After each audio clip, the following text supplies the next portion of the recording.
so we have two more left. Next is Tyra, who had an unusual situation, so we had to pivot at the last minute. And so Tyra is going to share her slides and do it live from elsewhere. All right, so the screen sharing is getting ready. All right, great. We can see your slides, Tyra. Can you talk to make sure we can hear you? Hello, can you hear me good?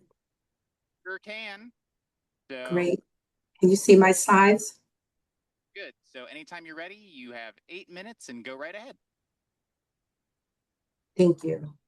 Okay, so before I begin discussing research and statistics, I want to share a moment that shaped my understanding of why this project matters so much to me. So, as a parent, there's nothing more devastating than receiving a phone call that your child has been hurt or even worse, shot. Unfortunately, my family has experienced that pain more than once. I lost three of my sons to gun violence in Baltimore. And today I am raising my grandson who lost his mother to gun violence. So those experiences like this changes families forever. They remind us that behind every statistic, there's a real person and a real story, that experience, which led me to ask, how can we break the cycle of gun violence so that other families do not experience that same loss? So these are my three sons, young men with big dreams, talent, and potential. Excuse me. They grew up during a time when many recreation centers across Baltimore had closed. And so when I was younger, those spaces gave me a structure, something to do, and somewhere safe to go. But today, many young people are left without much to do and too much idle time. And boredom can easily turn into poor choices. Recreation isn't just about fun, it's about prevention, mentorship, and opportunity. And although my story is personal, it reflects a much larger issue across our communities. So, gun violence affects more than just individuals, it impacts families, neighborhoods, and entire communities. I've seen this firsthand in my own life, which makes this more than just research for me, it's real. It creates a long term trauma, destabilizes communities, and it shapes how young people grow up and see the world. So, research from the CDC and Johns Hopkins Center for Gun Violence Solutions shows that exposure to community violence is linked to increased anxiety, depression, long term behavior impacts to youth. So, to fully understand the scale of this issue, I took a look at some data. So, Baltimore continues to experience high levels of gun violence, although there has been some recent progress. According to a report from the Baltimore Police Department, uh, there were about 201 homicides in 2024, down from previous years. However, despite that decline, the impact remains significant. The majority of the victims are still young people between the ages of 15 and 34. Excuse me. And beyond those numbers, there's long-term psychological impact, psychological and economic impacts on families and communities. So while progress is being made, it's not enough. We need more sustainable long-term solutions. Excuse me. Excuse me. I'm sorry. I am battling a cold. So to move beyond reacting to violence, we need a structured prevention across all platforms. So this is where I put in a model, a three-pillar model with opportunity, mentorship, and community collaborations.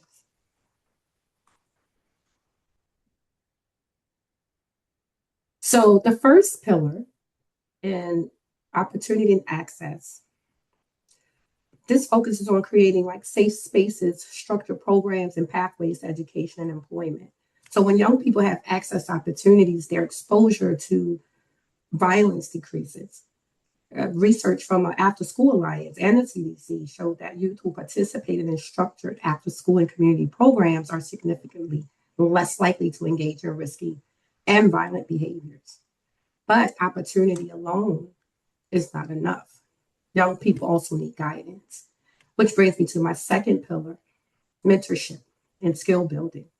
Mentors play such a critical role by teaching youth essential life skills, how to make decisions, communicating effectively, managing challenges, and staying focused on their goals. So, through these mentorship relationships, young people don't just learn skills, they see them model in real time. So, this hand on guidance will build confidence, it will shape their character, and it will prepare them to navigate through life beyond their current environment. And when this is supported by a strong community, the impact is even more meaningful. The third pillar is community collaboration. So to do this, we need an entire community collaboration. Reducing violence requires coordinated partnerships between schools, families, community organizations, and policymakers. So this would include working together to align resources, share information, and create consistent support systems for younger people, both inside and outside of schools. So in my research, I saw that community-based collaborative efforts like those from Johns Hopkins Center for Gun Violence are among the most effective strategies for reducing violence on a local level. Communities are the most vital part of the solution, not just recipients of it, but active leaders in shaping and understanding changes. So once these three pillars are working together, we would need to put them in a strategy into action through implementation. So that implementation, what would that look like? Through youth programs and partnerships and ongoing support system, it would include expanding the current recreation centers and after school programs and partnerships with mentors and building pipelines and connecting youth in education and workforce opportunities. So for example, there's a program like Rich Restoring Inner City Hope in Baltimore City. It's a mentorship program that provides life skills training and employment support for young men impacted by violence. This is how we move forward from strategy into action. And then finally, what are the impacts? The proposed resolution includes a phased rollout, multi-sector task force, and measurable outcomes. The structured approach ensures programs are implemented effectively and progress is continually measured. So when it's done well, the benefits extend far beyond violence reduction. Investing in prevention leads to stronger communities, improved economic stability, and greater opportunities for future generations. So the return is just not financial, it's social, it's emotional, it's generational. But achieving this level of impact requires consistent collaboration and shared responsibility across all sectors. So to achieve this, we would need multiple sectors, educators, policymakers, community leaders, and funders all play a critical role in supporting and sustaining these efforts. So though gun violence is complex, it's preventable through opportunity, mentorship, and community collaboration. We can build safer, stronger communities for my family and your family. Although it was late for my family, it doesn't have to be late for other families. Thank you. Thank you.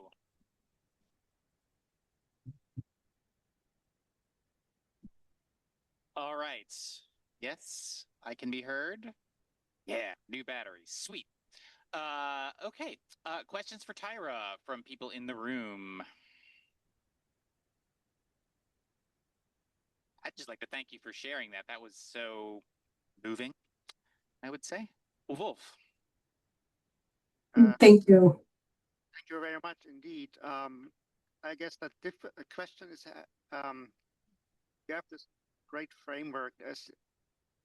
Did you find avenues that you can push that framework forward just for Baltimore City, or what kind of barriers do you see that it does not maybe not happen in Baltimore City? I'm sorry. Say that again. I didn't hear you quite well. Let me turn on. Say that again. Would be can you point to some barriers you can think of that the framework that seems to be so successful may not be implemented as well as it could be in Baltimore City? Well, I think a lot of barriers, if you probably heard me mentioning community a lot, it takes community involvement. A lot of times the community looks to, the leaders, the politicians and the leaders. But if you get, and I mentioned also recreation centers. So like we have the mayor currently like building out new recreation centers. But what good is a recreation center if it's sitting there and you're sending your children in there just to play or get them out of your way? So if we're in there with them, if the community's in there with them and coming face to face with these children and getting to know them on a personal level, that will break those barriers. So, kids, from my own experience growing up, there was always an adult in the room outside when we're playing or inside those recs. But now there's that barrier right now, and there's no community collaboration. That's the biggest barrier that I see. And this project, it came from something that my youngest son and I had started before his passing. So I said, once I finish my degree, I'm going to continue this work, a vision that he saw, to kind of break those barriers down. Thank you. Any other questions for Tyra? All right, I see. Yes. Okay. Yes. Okay. There's a hesitant hand in the back here. Here we go. Hold on. Thank you. First off, just like to say sorry for your loss. Thank you. A very difficult thing to have gone through, and unfortunately, it happens to a lot of folks in the area we are in. There was a lot of the solutions that you offered, which I do think are good solutions. There are just a lot of them, a lot of coordination between different groups, varying levels of power and money to accomplish these guests. Is there maybe in your mind or your view, more or less, not a perfect silver bullet, but is there sort of a larger sort of project or an initiative that could make a larger dent versus sort of everything? Is there sort of one thing that you'd be like, hey, if we did this, we'd get 70% of the way there? What's the number one solution, in other words? I think for me, the number one solution is really just partnership with community, and that doesn't take any funding at all. I think getting out once we have the resources in Baltimore City. It's utilizing them, taking advantage of the resources that's currently being put out there. So I think the biggest plan for me was just to collaborate with the community. There are a lot of community initiatives out there, but they're all broken out. So if I can kind of pull them together, like under one roof, hey, let's put this maybe like a talent seeking initiative within every recreation center that's being built in the communities, and pull these kids in and offer rewards, and I think that's just a general start. So that was my biggest thing. My youngest son was heavily into music, like a lot of like Baltimore City kids are, and he would like talk to youth a lot about using their talents in a positive way. So I think that will probably be the biggest project that we'll work on, that wouldn't really cost money or calling on, politicians or anything for that. I think you have to start in like baby phases. All right. Thank you very much. One last round of applause.